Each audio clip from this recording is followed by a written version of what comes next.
Bienvenue sur le podcast du site maghrebemergent.com, le média indépendant et apolitique qui reprend toute l'actualité du Maghreb au quotidien. Aujourd'hui, on va regarder d'un peu plus près les premières orientations du projet de loi de finances tunisien pour 2026. Surtout ses équilibres financiers, suite à un conseil ministériel assez récent. Et pour décrypter tout ça, nous avons avec nous un spécialiste du sujet. Bonjour. Oui, effectivement, c'est important de regarder ces orientations budgétaires. Ça nous aide à comprendre un peu disons, les grands choix socio-économiques qui se dessinent pour la Tunisie. Alors justement, pour qu'on comprenne bien le contexte, il y a eu ce conseil ministériel le 12 août 2025. Il était présidé par la chef du gouvernement, Sarah Zaafrani Zenzri. L'objectif annoncé, c'était bien ça, examiner les équilibres financiers du futur budget 2026. Et on parle aussi d'un lien avec le plan de développement 2026-2030 et la vision du président Kais Saïd. C'est tout un peu ça. La réunion, elle portait sur les grandes lignes, les grands équilibres du projet de loi de finances 2026. Le gouvernement présente ce budget comme un, je cite, outil souverain. L'idée, c'est qu'il doit refléter les priorités de l'État, mais aussi les aspirations populaires. Et oui, il s'inscrit bien dans la suite logique du plan de développement 2026-2030.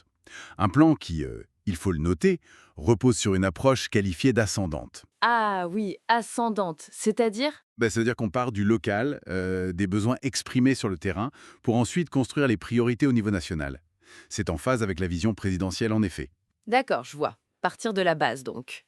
Bon, alors, entrons un peu dans le détail. Quels sont les axes majeurs qui ressortent de ce projet pour 2026, d'après ce conseil ministériel? Alors, il y a plusieurs points forts qui sont mis en avant. Le premier, c'est très clair, c'est le renforcement des bases de ce qu'on appelle l'État social. Concrètement, ça passerait par un programme de recrutement dans la fonction publique en 2026. Il y a aussi l'annonce de la régularisation de travailleurs saisonniers et puis une volonté affichée de lutter contre l'emploi précaire. On parle aussi de s'attaquer à certaines pratiques de sous-traitance jugées abusives. D'accord, donc un volet social très très présent. Est-ce que ça veut dire aussi des changements au niveau législatif, des lois? Oui, tout à fait. Des réformes législatives sont mentionnées. L'objectif, ce serait de garantir ce que les textes nomment travail décent et aussi d'améliorer la protection sociale. En fait, on sent bien cette recherche d'équilibre entre la justice sociale d'un côté et puis le soutien à la croissance économique de l'autre. Et le fait de mentionner spécifiquement la lutte contre la sous-traitance abusive, par exemple, euh, là où les droits sociaux pourraient être un peu contournés, c'est un signal notable. Mm. Et comment tout ça est censé se traduire pour le développement du pays? C'est quoi les objectifs plus larges derrière ces orientations? Alors, les objectifs Tisson Lusté, ils couvrent un champ assez large, hein. D'abord, le soutien aux groupes dits vulnérables, les familles à faible revenu, avec une idée d'intégration économique. Ensuite, un autre point, c'est l'amélioration annoncée des services publics. On pense à la santé, l'éducation, le transport, en termes de qualité, mais aussi d'accès pour tous. Et sur le plan économique plus directement, l'investissement par exemple? Oui, alors le projet, il vise à encourager l'investissement public. On souhaite qu'il soit équilibré sur tout le territoire, et ça, c'est en lien direct avec le plan 2026-2030. Il y a aussi un soutien qui est mentionné spécifiquement pour les énergies renouvelables, c'est un point important.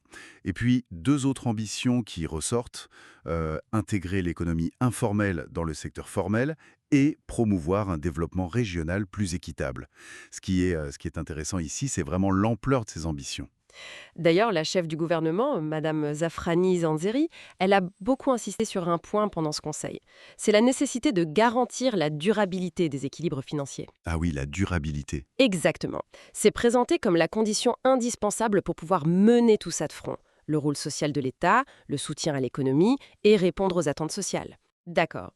Donc si on essaie de résumer un peu tout ça, les grandes lignes pour ce budget 2026, ça semble être une volonté claire de consolider l'État social via l'emploi public, la protection des travailleurs, améliorer les services de base aussi, et viser un développement plus inclusif, plus équilibré.